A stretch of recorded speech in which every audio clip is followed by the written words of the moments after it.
Elle a marqué la littérature, le théâtre et la télévision française grâce à la finesse de sa plume, remarquable notamment dans le feuilleton La Demoiselle d'Avignon.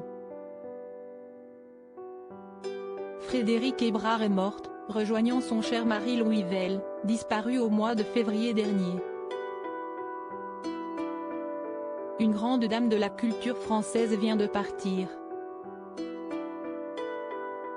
Fille de l'académicien André Chanson et de la conservatrice de musée Lucie Mazauric, Frédérique Hébrard est morte ce jeudi 7 septembre 2023 en région parisienne, selon Midi Libre. D'après nos informations, sa disparition a eu lieu à 23h15 dans sa maison près d'Orgeval en région parisienne.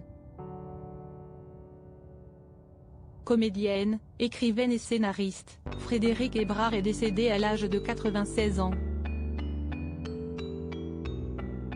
Elle était la veuve du comédien Louis Vell, qui a disparu il y a quelques mois.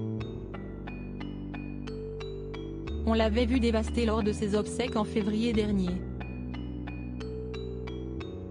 Née à Nîmes en 1927, Frédérique Hébrard a cumulé une œuvre riche et variée, jouant sur plusieurs registres, les romans, les récits autobiographiques, le théâtre et bien sûr les scénarios, indique le quotidien Midi Libre. Avec Louis Vell, qu'elle avait épousé en 1949 après leur rencontre au conservatoire, elle avait connu la reconnaissance publique avec la série télévisée La Demoiselle d'Avignon.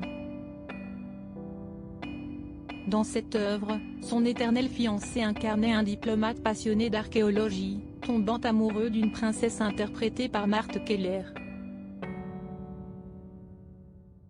Frédérique Hébrard et Louis Vell, un couple si solide. Le couple a donné naissance à 3 enfants, Catherine, Nicolas et François, qui apparaissent d'ailleurs tous dans Un mari, si est un mari selon métrage de Serge Friedemann datant de 1976 adapté de l'œuvre de Frédérique Hébrard.